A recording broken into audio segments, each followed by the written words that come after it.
आप क्यों इतने लाड नखरे, मैं कह रहा हूं वो अभी भी लाडला है इस मुल्क की अदलिया का। उसकी एस्टेब्लिशमेंट से लड़ाई हुई है, अदलिया से लड़ाई नहीं हुई। अब देखें ना, पिशावर हाईकोर्ट और लाहौर हाईकोर्ट ने केपी को जो जमानतें दी हैं पीटीआई को, उसकी कोई मिसाल मिलती है? किसी भी मुकदमे में गिरफ्तार ना किया जाए, अगर किसी भी मुकदमे में गिरफ्तार किया गया तो हम पुलिस को अंदर कर देंगे, हम जेलर को अंदर कर देंगे।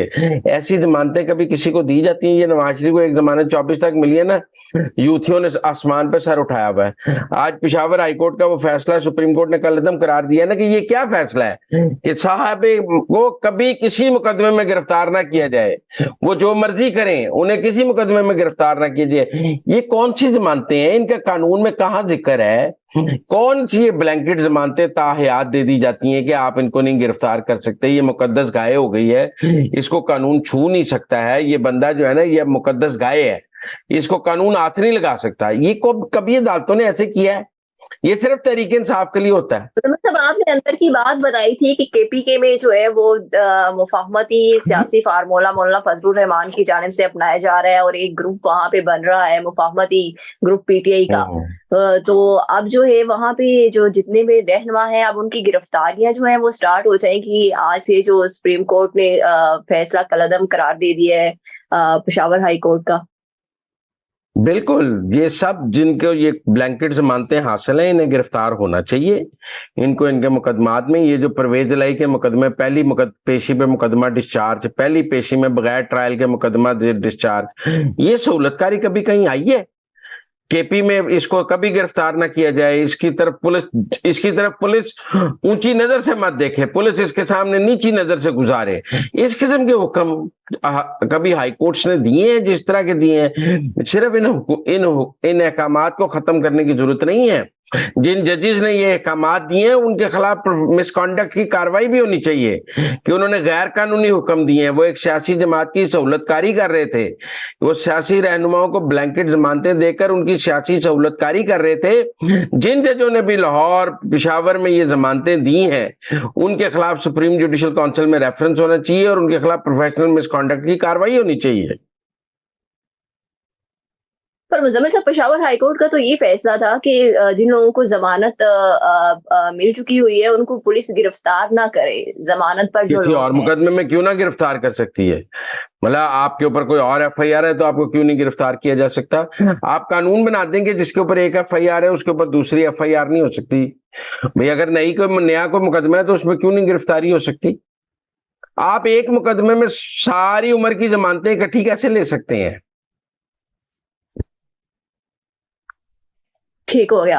अच्छा मुजम्मिल साहब, एक और अहम पेशरफ जो है वो होने जा रही है, मैं चाह रही हूँ जरा आप अंदर की बात बताएं। जस्टिस काजी फाइज ईसा जो है वो आम इंतखाबात और सिविलियंस का फौजी अदालतों में ट्रायल के हवाले से केसेस जो है वो मुकर्रर करने जा रहे हैं, अंदर की क्या था? देखिए मैं आपको बताऊं, मुझे ये लगता है कि इंतखाबात की तो तारीख 30 नवंबर को इलेक्शन कमीशन दे देगा, उसने इंदिया भी दिया है, लिहाजा वो तो कोई ऐसी खतरनाक बात नहीं है, उसमें हल्का बंदियां डिलिमिटेशन मुकम्मल हो गई है। और अगर वो लगाएंगे भी तो सुप्रीम इलेक्शन कमीशन बता देगा कि हमने डिलिमिटेशन मुकम्मल कर ली है और हम डिलिमिटेशन खत्म होने के फौरन बाद शेड्यूल दे देंगे। तो मुझे इंतखाबात वाले केस में तो सिर्फ इतना है कि कोई डेट आ जाएगी सामने और कोई ऐसा नहीं हो सकता कि वो कह देंगे कि डिलिमिटेशन ना की जाए, ये ना किया जाए। वो मुझे लगता है कि कोई इंतखाबात जनवरी के एंड या फरवरी के पहले दूसरे हफ्ते में हो जाएंगे। मैं पहले दिन से कह रहा हूँ, जो लोग कह रहे थे कि इस मुल्क में 2 साल इंतखाब नहीं होगा, मैंने हमेशा उनसे डिसएग्री किया है और मैंने कहा कि इंतखाब तो हो कर रहेगा।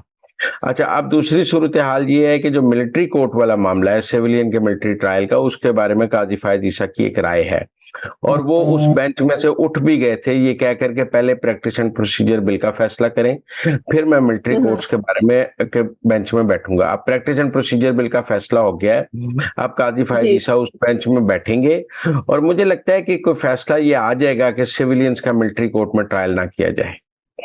और मुझे लगता है कि सुप्रीम कोर्ट ये कहेगी कि जो सिविलियन, अब इसमें ये देखने वाली बात है कि जिन जस्टिस काजी फायद ईसा ने खुद एडमिट किया है और रिमार्क्स दिए हैं कि बहुत मुश्किल केसेस जो है वो आने वाले हैं यही फौजी अदालत में। अब ये जो सिविलियंस के मिलिट्री कोर्ट में ट्रायल की बात है इसमें कैच है वो कैच ये है कि जी वो कहेंगे कि जिन्होंने जीएचक्यू या फौजी तनसीबात पर हमला किया है उनका ट्रायल मिलिट्री कोर्ट में होगा या दहशतगर्दी की अदालत में होगा।